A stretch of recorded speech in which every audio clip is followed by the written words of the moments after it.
On your feet! Get them going!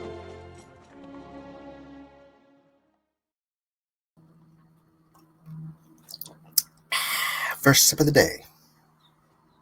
Good afternoon, good evening, good morning, whatever that case may be. Welcome to Cross Examinations Live today. Oh, by the way, my name's Mike.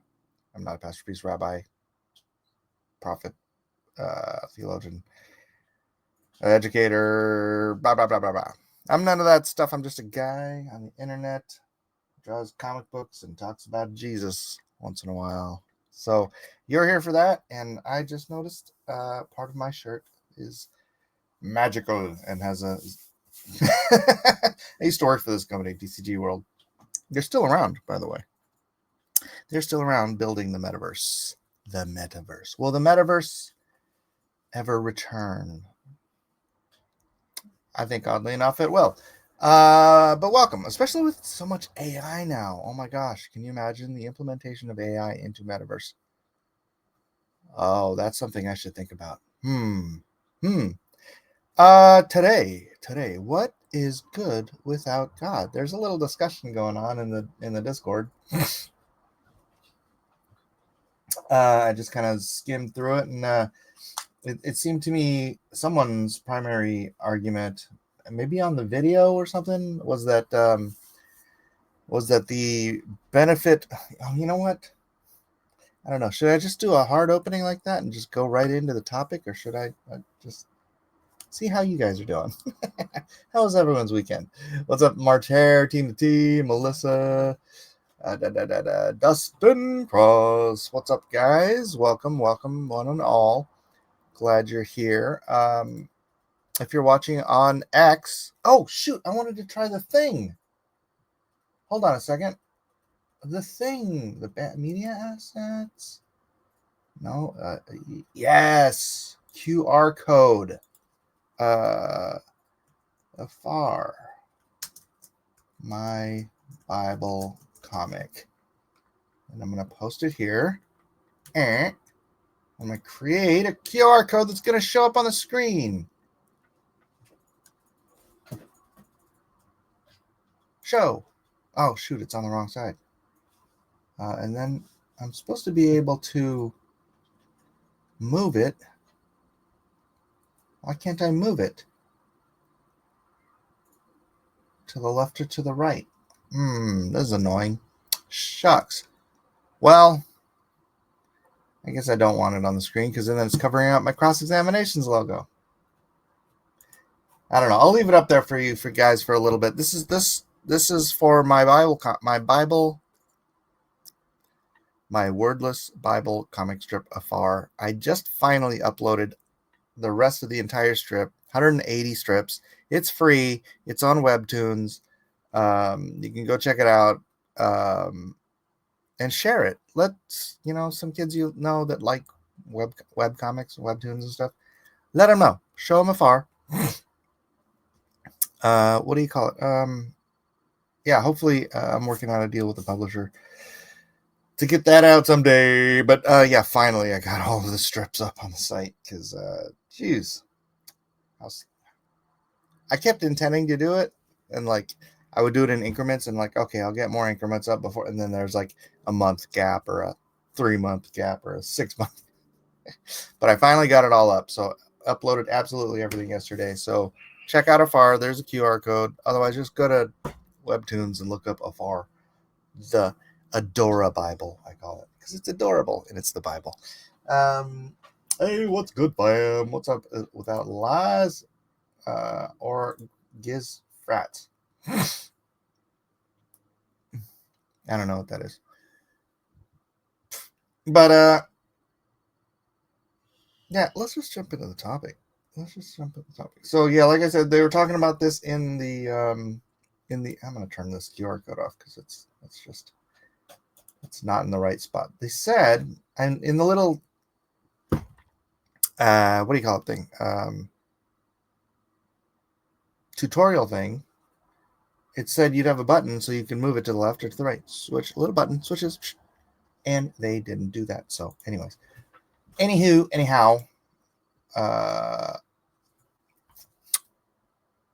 Oh yeah, one of them, their argument, and I've heard this argument before, and it was just so easily dismissed. So it makes me wonder why people still have these arguments.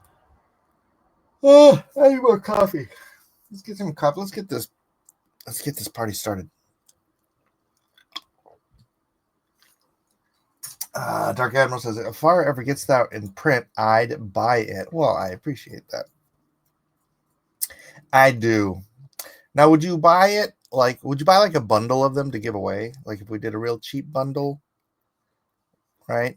Of like, and they're like the Calvin and Hobbes style books, and then for you to give away to other kids and stuff, or would you want like the hardback signed edition that you could keep on your coffee table? You know, because I want to do both, frankly. And all these crypto shirts. I think we might have gotten these crypto shirts at the same CryptoCon. A far tracts.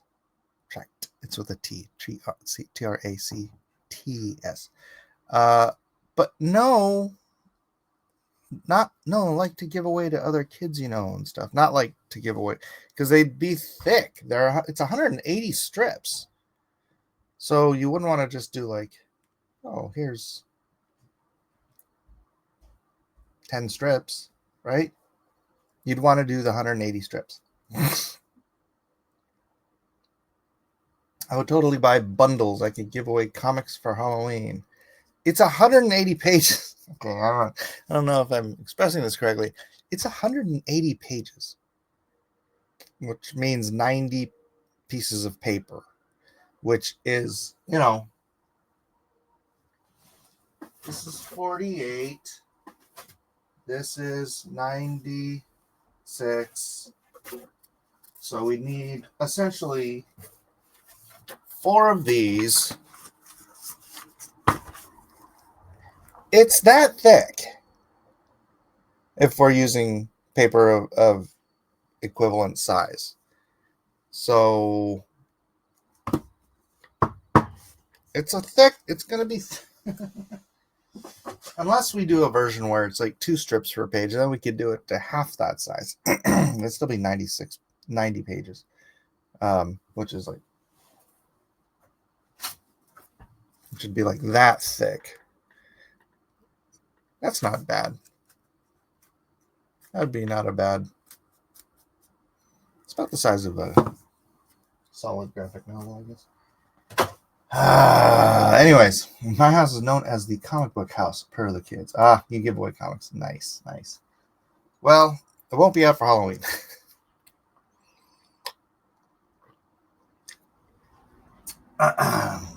Depends on the price. I'd still buy to give away minus a copy for myself. All right. So you wouldn't want like the cool coffee table hardback version, or even a leather version. That would be sick because it's the Bible. Might as well have it in leather, right? I want to do a version where I can actually do sketch covers too. But it is what it is. So I'll figure that out. Anyways, what is good without God? Someone's messaging me. Does it have anything to do with this?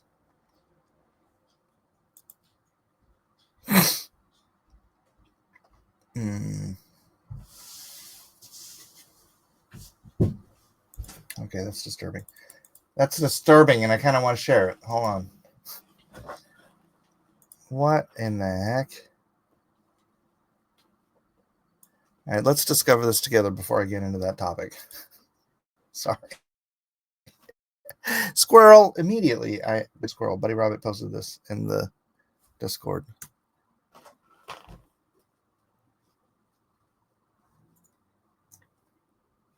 Oops, that's the wrong button. Share screen.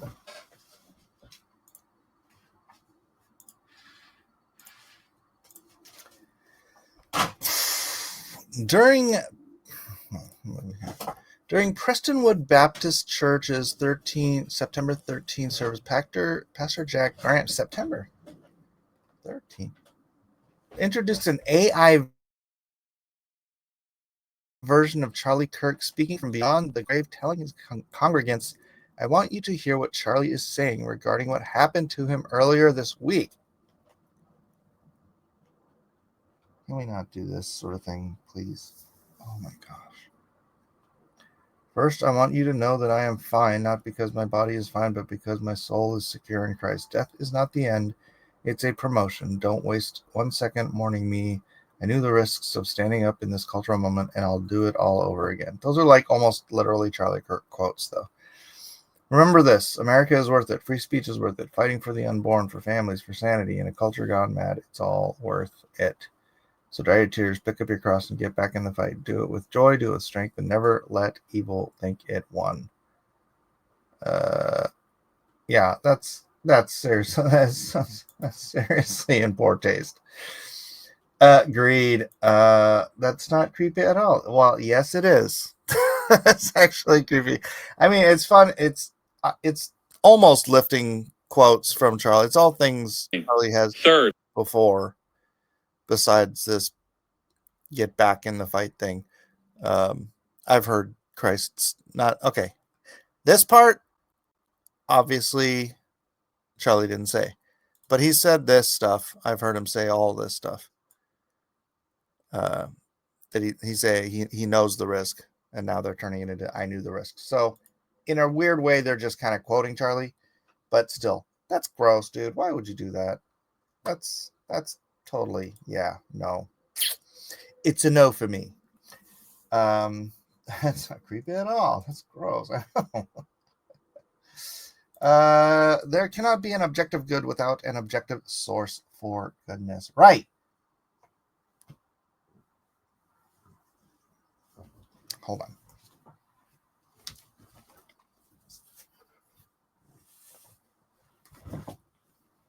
So the argument made in the Discord, and again, I'm not sure if it it was from a video or if it was somebody arguing. I don't know. I'd go read it back. But basically, the argument was this. What is objectively good is what propagates the species.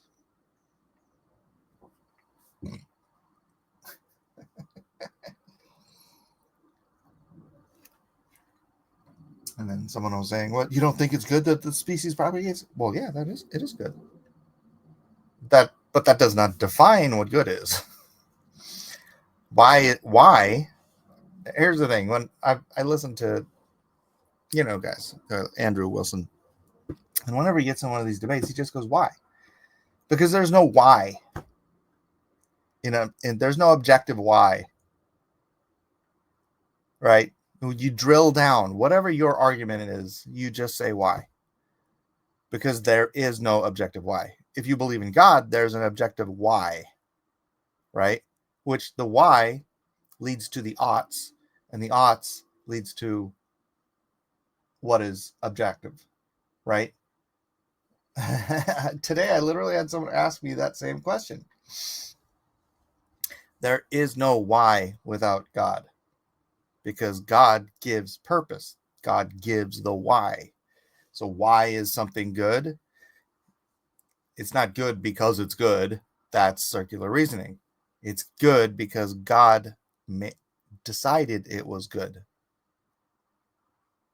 That's so in this, and all you have to do to prove someone wrong is make an obvious use case of their argument that destroys their argument. Then they'll ignore you because they still think they're right. But let's propagate the species.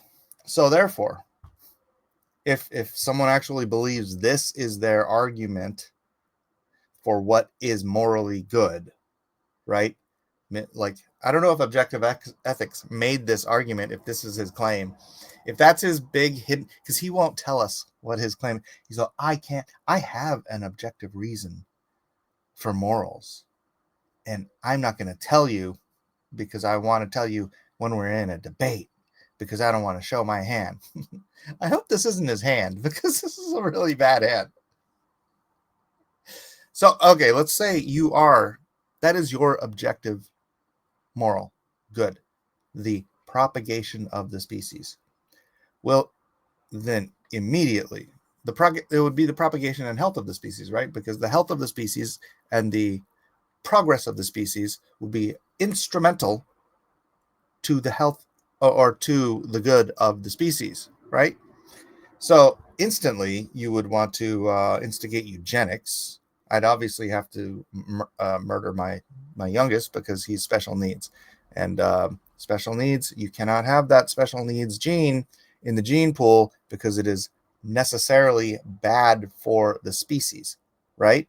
Because we don't care about spirits and souls and the value of the individual. We care about the species, right? Because that's what's objectively good under the objective standard that the propagation of the species is the objective morality by which we should base our truth. Second of all, right, you'd have to be anti-LGBT, absolutely, without question, and you would be completely for any kind of therapy, electroshock therapy, drug therapy, whatever therapy you could find to get rid of the gay urge, because that's anti-species.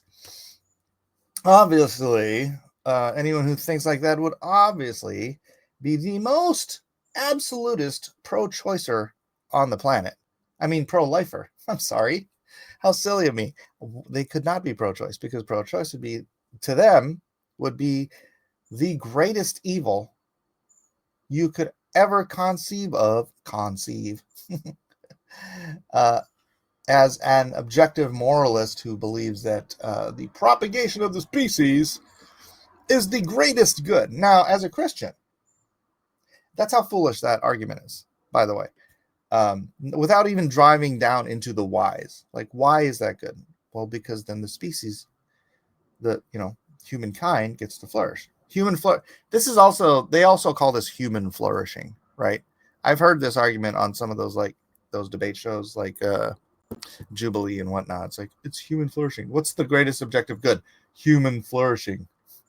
They don't believe that, actually. I know they don't believe it. But they argue that human flourishing is the objective good. It's the same argument, right? But they don't hold up to their own standards, because usually these are all the the pro-choice, pro-LGBTs, anti-eugenics. Of course you're anti-eugenics, right? Everybody's anti-eugenics. But you'd have to be, if you're a flourishing of the species, if you're a flourishing of the speciest, I'll just make it an ist. You would be 100% pro-eugenics. You would be perfectly fine with suicide chambers, right? For the elderly, those particularly women who are beyond childbearing years, they are of no value to the species anymore, right? Because you want this species to flourish. The individual doesn't particularly matter. You want us to get to that evolutionary pinnacle. You might call it the Ubermensch. You might even decide, in your wisdom of the flourishing of the species argument, you might decide that some portion of the population isn't quite as evolved as your portion of the population, and therefore, as survival of the fittest does, you might want to go and wipe out the less evolved portion so that the species could continue to evolve in the right direction. You know what I'm saying? You might want to start wearing very fancy Hugo Boss uniforms, waving around a crooked cross and singing Deutschland, Deutschland, über alles. These people are so dumb. You know why they're dumb? Because they think they're smart. They think they're smarter than God. Orange, JJ, what are you trying to say? What are you trying to say? Because I'd like to point out to you that the people I'm talking about are on the left. Yeah, you have to see this grand overarching theme that most people who believe in good, a moral truth, people who believe God will hold them accountable, most of those people tend to be conservative. And most of the people who reject truth, reject moral absolutes, reject good and evil, and just want to do whatever the hell they want and, I don't know, burn down buildings and churches and do all that stuff. Most of those people are on the left. Now, yeah, you'll have outliers on both sides. Exceptions prove the rule. I'm sorry, I was using my mic. What? But that's sort of the breakdown. Now, do you want to be on the side of people who think there's such a thing as good and evil and act as such? Or do you want to be on the side of people who don't believe in good and evil and act as such? I mean, hey, it's your choice. You can't save a third of the people, so this shirt is. I just put it on. So, each his own. Wait, what are we talking about? Fish tacos? Dustin Cross says, I'm totally pro-choice. I'm absolutely for everybody choosing the same things that I do. Logan's Run, Soylent Green. Yes, I love those movies, by the way. My wife just watched Soylent Green for the first time, like last year. I'm like, I owned this movie on VHS, and I tried to get her to watch it decades ago, and I think she just fell asleep during it. But now it's like coming to pass. All these weird movies, all these dystopian future movies from the 60s and 70s and from books from the 50s and 60s, they're all coming to pass. It's now we're getting to the Do Androids Dream of Electric Sheep's beginnings. That was me. What was you, Dustin?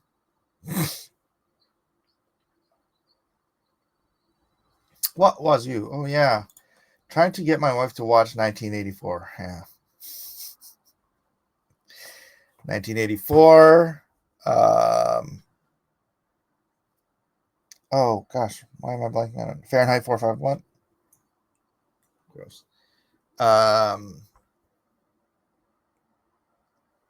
Oh, what is the one where it's Brave New World? There, yeah. Blade Runner. I mean, not Blade Runner, but you know, do androids dream of electric sheep? That's we're this is in the future. This one's still yet early, but with AI getting where it is, and that it's really funny. I just listened to that book. Yeah, Brave New World. Dustin says, I used to think there was no God. Yeah, me too. Same here. Catch 22. Catch 22. Catch 22 took place in World War II. Closing Time. Do you ever read Closing Time? It's the follow up to Catch 22. It's but it was written like 40 years later or something like that. Hi, what's up, DJ? You know what? What I wanted to do. I wanted to pop into some of these comments from the previous show because do. All right, someone's Squadulant. He was saying that I should go on Justin's show and blah blah blah, and I'm like, I don't do this. Isn't my living. Um. Da, da, da, da, da, da. Told him I don't ever plan on making this my bread and butter. I'm not an evangelist or an apologist, really. I'm just a comic book artist. I just do this for my ministry and fellowship. If I were trying to make this my job, I'd probably be doing more of what you're saying and trying to get my name out there as a debater, which I'm not, or whatnot. I'm more concerned with spending my time on my ultimate vision, which has nothing to do with this little channel. That's not to dismiss this little channel and you folks that come hang out here. It's just you guys know I take this time out of my day as sort of a time tithe to spend for like ministry and fellowship and apologetics and in that I love to take on any questions anybody has, but I'm never going to be Andrew Wilson or any of these other guys that spends all day on YouTube, arguing and whatever. Even though I have a lot of fun doing it, it's not my vision for my life. Have a debate with Destiny. I'd rather use a porcupine as a loofah. I would never have a debate with someone like that. Right. And, I'm not saying, oh gosh, I don't want to say anything good about the guy. He's a piece of work. But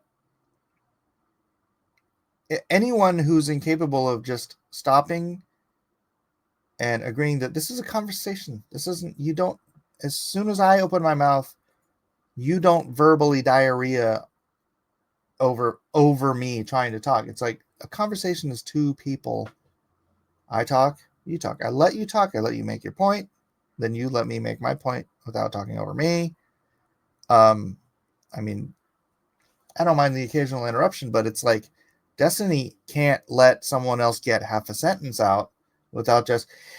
It's like freaking so annoying. I can't stand it. And there's that other guy that I think he's Iranian or what is his stupid name? But I don't know. I saw him. He's got his own show, and he does the exact same thing. Anytime he's on, if he's on like Piers Morgan or anything, it's like the left is incapable of just listening and absorbing what the other person says before they just. Well, I'm not going to say everyone on the left. Obviously, there's some people who aren't like that, but this guy, and then like Cenk Uygur. Well, actually, Cenk's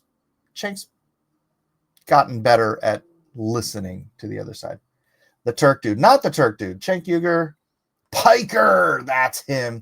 That guy. Wait, is it Hassan Piker? Let me see a picture of him. Hassan Piker. No. Not him. Actually, I don't think I've ever seen that guy in a debate. Does he talk exactly the same way as the rest of them, where they just like, it's like, bro, do you want to have a dialogue or what? You just want to spew out all of your arguments all the time. Your talking points. It's like on the right we have. I'm always throwing this guy under the bus. On the right we have Sean Hannity.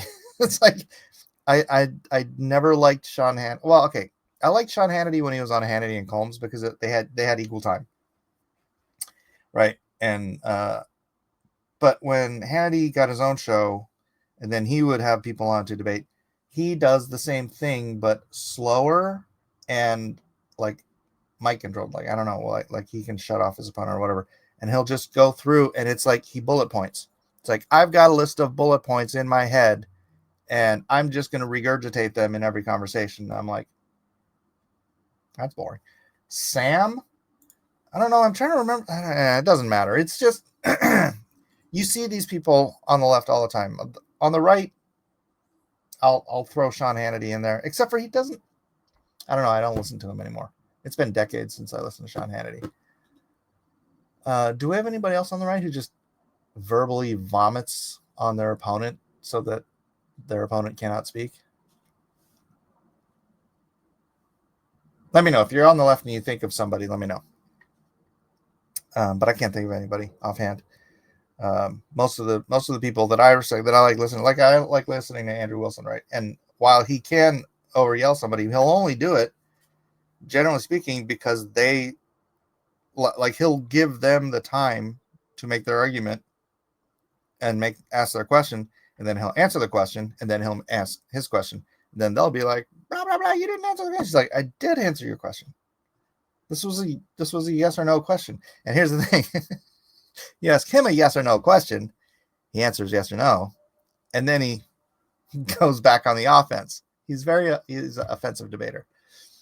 But what the left does is he asks a yes or no question, and they just hem and haw, and again, gish gallop, and then blah, verbal vomit. And I don't know why I enjoy this stuff, but I do. Where was I going with that? Oh, yeah. So, yeah, I'm never going to make that. Okay. And he responded, fair enough. I respect it. Thanks for taking the time to respond. And your channel name would be incredibly good if you ever did get into apologetics. That's a big reason why I made the assumption. I'm just going to give that a heart. Yeah. So, I mean, it is fun. No, that's not the vision. I don't want to get sidetracked. I just want to do this for you guys. Brooklyn Lou. Brooklyn Lou.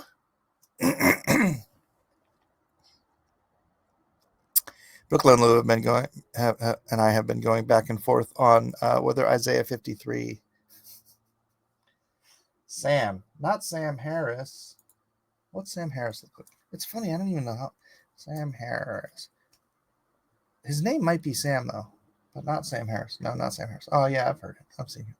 Sam, what's that? Let me see.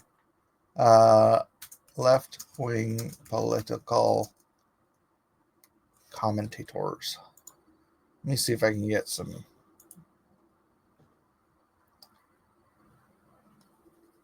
I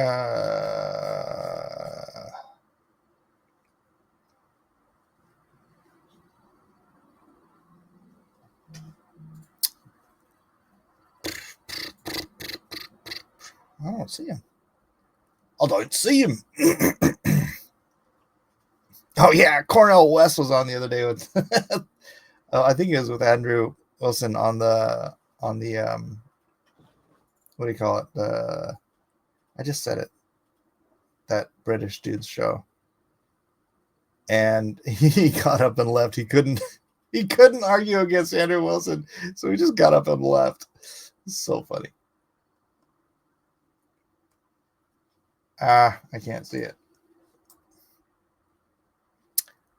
All right, I'm gonna stop wasting time on that. Shimon? Sam Shimon? That's not it. He's the Muslim dude. Oh, that's Shamoon, yeah. That's spelled wrong. Shimon it. No, Sam Shamoon's not left wing. Let me see if you're spelling this right. No. That's Sam Shimon. You're spelling it wrong, by the way. Piers Morgan, yeah, that's the British guy. Anyways, gosh darn it, why don't I remember? It doesn't matter. All right, so Brooklyn Lou's been making the argument that the Bible is not written by God because people can misunderstand it. And I'm like, you know what that's called? That's called language. It doesn't matter. I can know with 100% certainty what I mean. I can write down a letter with 100% certainty what I mean, and I can give it to somebody and they can misunderstand it. Right? That's language. Unfortunately, language is the only means of communication we have in the human race because, unfortunately, we're not telepathic. We can't read each other's minds and have an 100% understanding of the thoughts that are generated into the language. That's why the telepathy tapes are very interesting. If you ever, if you believe in the telepathy tapes, it's this whole thing about autistic, like what do you call those people? Nonverbal autistic people actually have telepathy between each other, and it's like they hate using even having to put their thoughts down in words because words can lead to misunderstanding. But when you're communicating telepathically, you can get an instantaneous, total understanding of what the other person is trying to communicate with you. Now, whether or not that's true, telepathy would be a perfect way for me to get my meaning to you. But unfortunately, since we are stuck as human beings, the only thing we can understand when communicated to and from is through language. Brooklyn Lou seems to think that, well, if God really was God and he really did write the Bible, then we would be able to have a perfect understanding of what he said. And language just doesn't work that way. And we don't really have a better option of communication than language. God could have given us all telepathy, I suppose. Or what are those things in Star Wars? The little pyramids where it's like transmits thoughts and stuff. I can't remember. But obviously, we're stuck, unfortunately, with language. So let's see what Lou's last missive on this was. He says, I did not say this means there is no God. It does mean that the God did not do a very good job when making a book. Again, the argument being because language can be misunderstood. Therefore, God didn't do a good job of making the Bible.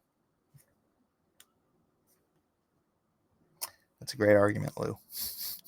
I think an all-good and all-powerful God would give a book that all could understand, and the fact that people do not understand it and disagree on what Isaiah 53 means is the evidence.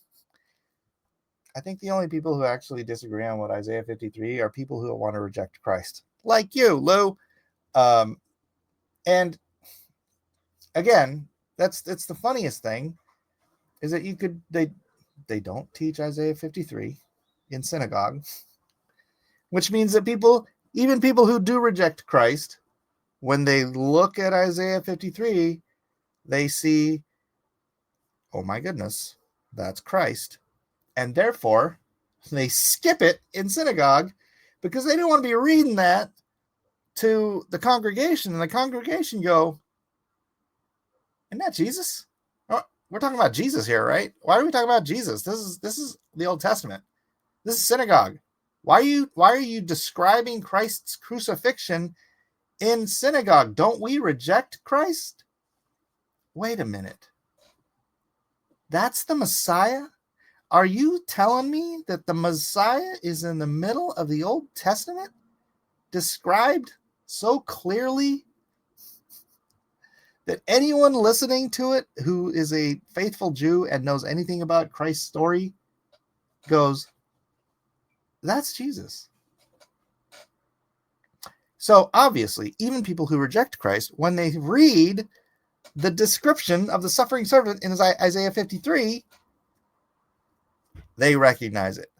That's a pretty good indication that God got that information pretty darn good, to the point where most people, even most people who reject Christ, recognize that's freaking Christ. All right? You don't, because you're not a skeptic, you're a cynic. There's no straw man on my part. None is needed. It is fact that it has been interpreted differently by different people, including scholars who study this stuff and get degrees in discipline. What's that called? Appeal to authority? Fallacy. Fallacy. Fallacy. One for you, one for me. Are you saying that an all-powerful being could not make a book that everyone would understand? Is this somehow something he could not do? It's not that everyone doesn't understand it. You understand it. You reject it. Just like the first four words. The first four words are so easy. In the beginning, God. Everyone can understand it, and yet you reject it. It's that simple. It's not a matter of understanding, of comprehension. You see, when you're reading through, he was pierced for our transgressions. He was bruised for our iniquity. By his stripes we are healed. Right? You see that and you think, oh, who was pierced for our transgressions? Oh, Jesus was. Who was bruised for our iniquity? Oh, Jesus was. That's the gospel right there in Isaiah 50. By whose stripes are we healed? Oh, yeah. That's Jesus. It's not Israel. Israel was not beaten for our transgressions. We are not healed by their bruises or their stripes or anything. They do not sacrifice themselves for the rest of humanity. It's just a dumb interpretation. All right. Hello, Albert Harrison. Give Directly has done more to change communities than most churches, and they have a proven track record. What is Give Directly? Let me know, Albert. Let me know. Tell me what that is. You know, they tried claiming that Isaiah 53 was added in after the fact by Christians, but then they found the Dead Sea Scrolls. Did they really? See, that seems like something they would try to do. Albert Harrison says the Jewish prophecy of the Messiah would be a political leader that would enable the Jews to establish the New Jerusalem. Right. So in the Messiah would not be crucified in their system. So you recognize when let me see. Hold on. Let me try to find it.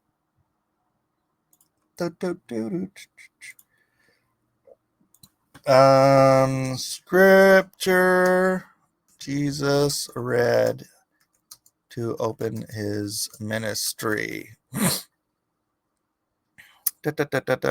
Isaiah 4:16-21, right? The Spirit of the Lord is on me. This is read from Isaiah 61, 1-2. All right, hold on. Let's just get it from the Bible.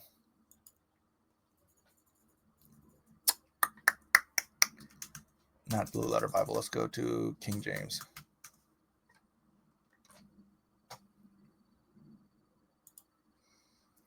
Isaiah 61.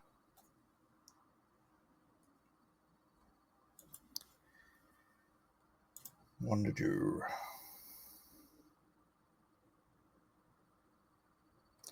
All right, so when Jesus opens his ministry, he goes to the front of the synagogue and he reads the beginning of Isaiah. The scroll put before him is Isaiah, right? And he reads, the Spirit of the Lord God is upon me. Of course, he reads it in Hebrew or Greek, I'm not sure. Because the Lord hath anointed me to preach good tidings unto the meek. He hath sent me to bind up the brokenhearted, to proclaim liberty to the captives, and the opening of prison to them that are bound, to proclaim the acceptable year of our Lord. And he closes the book, or he stops reading the scroll. That's where he stopped, right? This is a messianic prophecy. This is the prophecy of the Messiah. And he opens by saying, this is me. Do you notice where he stopped, Albert? Did you notice where he stopped to proclaim the acceptable year of our Lord? Oops. How do I highlight this? Dang it. Anyways, do you notice what he didn't say? Do you notice what he... This is like the most important comma in the Bible right here. To proclaim the acceptable year of our Lord. The next sentence is, and the day of vengeance of our God. Because that's the second coming. Right? There are two, count them, two prophecies of the coming of Messiah in the Old Testament. One, he comes meek and gentle on the foal, the foal of an ass. a donkey, for those of you who get offended by the word ass that's in the Bible. Who knows how many times. Anyways, and then there's another one where the Messiah comes in power and glory with the clouds of heaven and the angels. Right? 1, 2. I've had a Jewish guy tell me, well, maybe he comes riding a colt and he's kicking up so much dust that it looks like clouds behind him. No. One is an entry of humility and humanity. One is an entry of power and vengeance. Those cannot be the same event. Therefore, logically, we know the earth to be banana shaped. Logically, there are 2 comings of Messiah. So this prophecy of Messiah being the political leader that will enable the Jews to establish New Jerusalem, that has not yet happened. That is the second coming. The Messiah wouldn't be crucified in their system, except that's a misreading because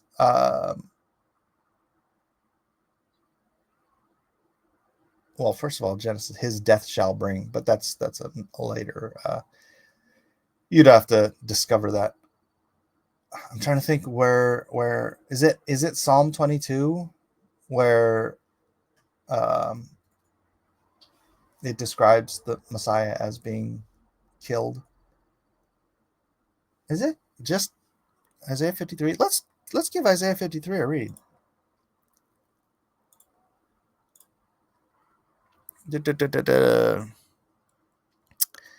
Who hath believed our report, and to whom is the arm of the Lord revealed? For he shall grow up before him as a tender plant, and as a root out of a dry ground. He hath no form nor comeliness, and we shall see him. There is no beauty that we should desire him. He is despised and rejected of men, a man of sorrows, and acquainted with grief. And we hid, as it were, our faces from him.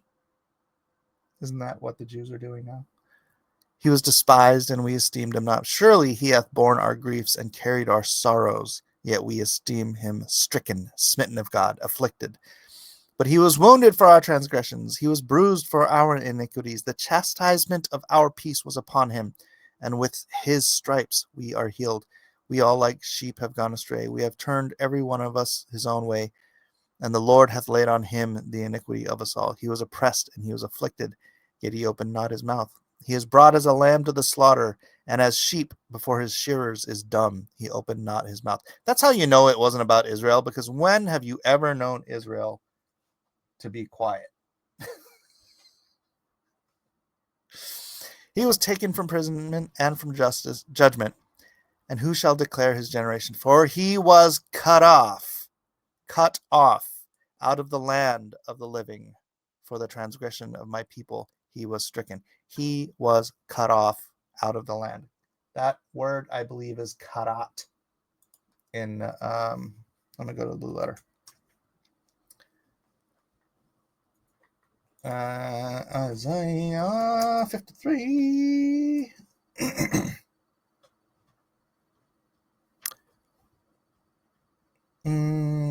He was cut off. Oops, where'd it go? 53:8. Clip.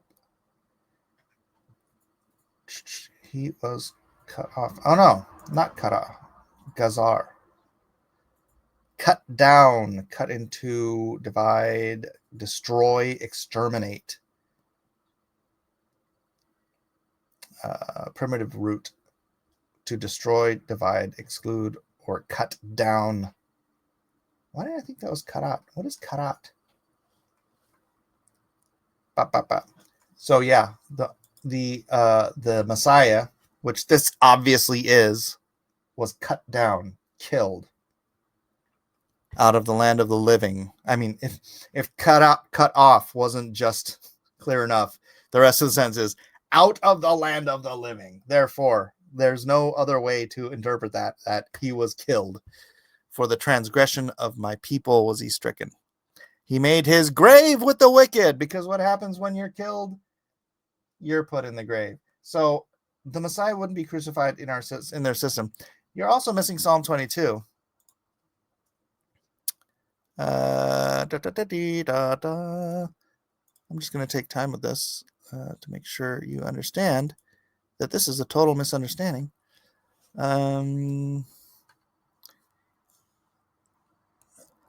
Eloi, Eloi, lama sabachthani, which is, my God, why hast thou forsaken me? Why art thou so far from helping me, and from the words of my roaring? O my God, I cry in the daytime, but thou hearest not, in the night season, and am not silent, but thou art holy, O thou that inhabitest the praises of Israel. Our fathers trusted in thee, they trusted, and thou didst deliver them. They cried out unto thee, and were delivered. They trusted in me, and were not confounded. But I am a worm, and no man, a reproach of men, and despised of the people. All they that see me laugh me to scorn. They shoot out the lip, they shake the head, saying, He trusted the Lord, that he would deliver him. Let him deliver him, seeing he delighted in him. He's literally quoting what the Pharisees said to him on the cross.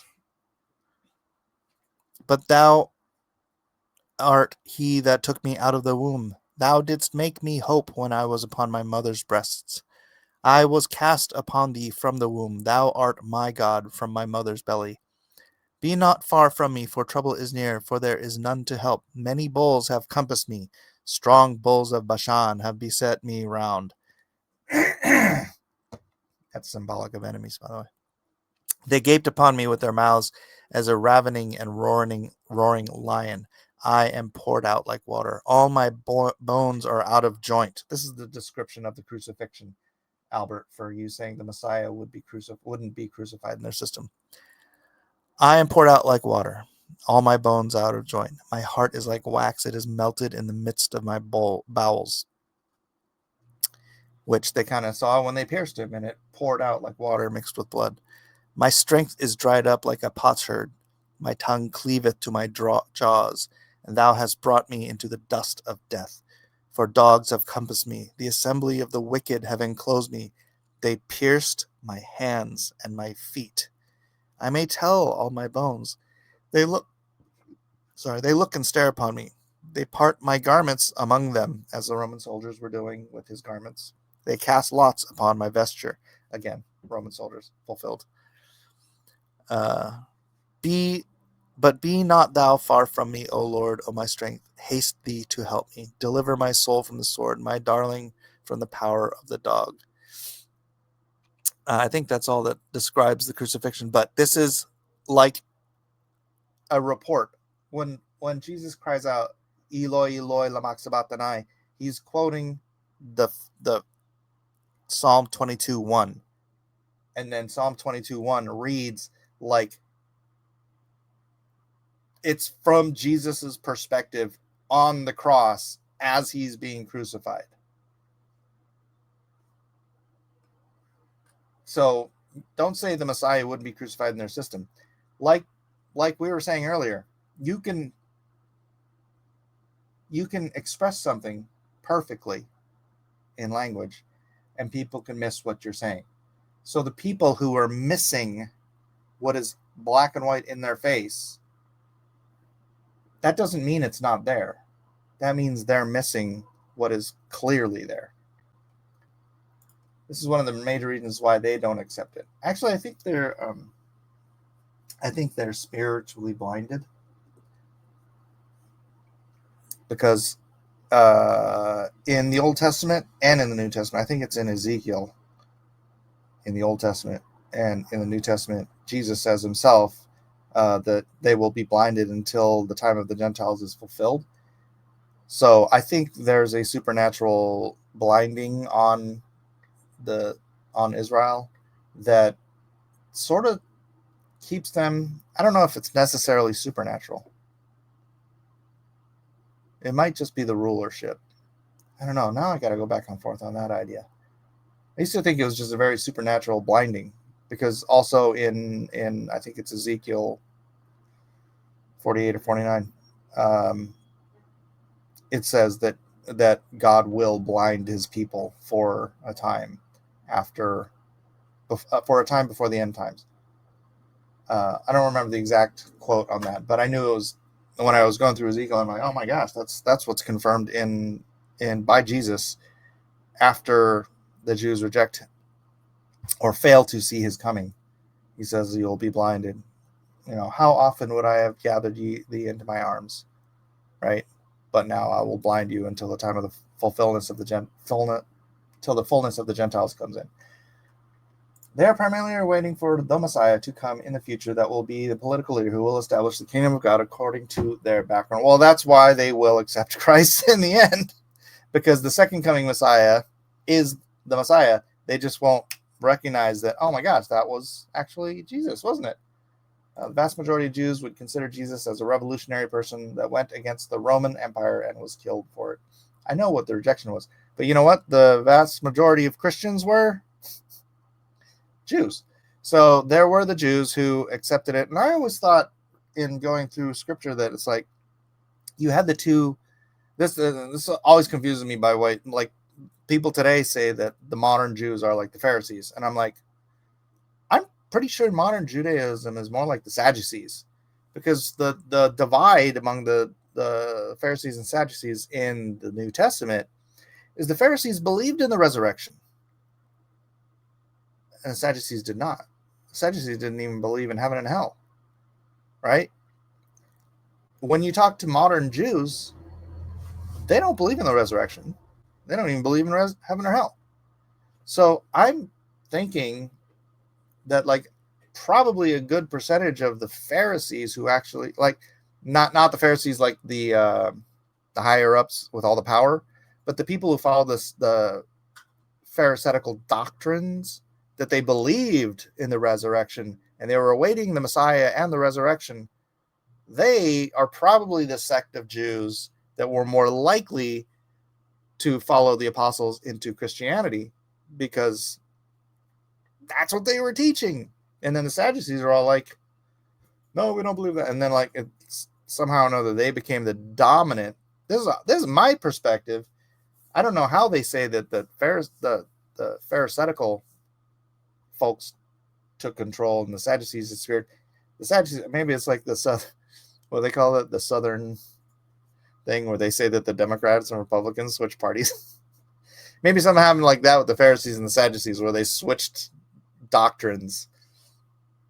But yeah, I mean, dude, all of the first Jews, I mean, not all of them, most of the first Christians were all Jews who were just accepting their Messiah because they knew their Bible better than the other one. Give Directly is a nonprofit organization operating in low-income areas that helps families living in extreme poverty by making unconditional cash transfers, such as Kenya or Uganda. I'm involved with humanitarianism, and I don't work with the churches because they don't really do a lot in many communities, so I rely upon secular organizations that do more. Clarification, I don't know enough Hebrew to analyze it properly because a lot of the words don't translate well into English from Hebrew. Well, you know who knew the Hebrew and the Greek? The first Christians, who were all Jews.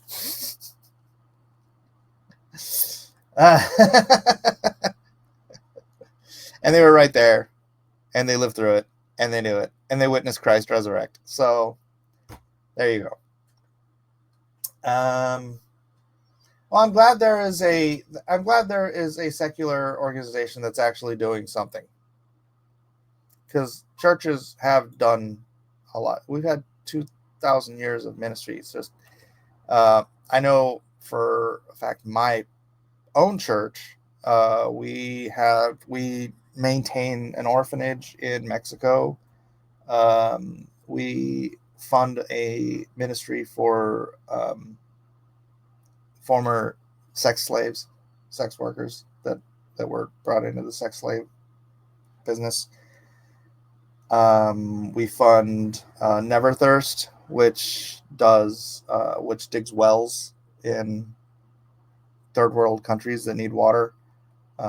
I know we do those three. We have a huge thing. We've given I think at this point over $2 million to those organizations. And our church is really young, so I don't remember how long ago we started doing it. Probably about,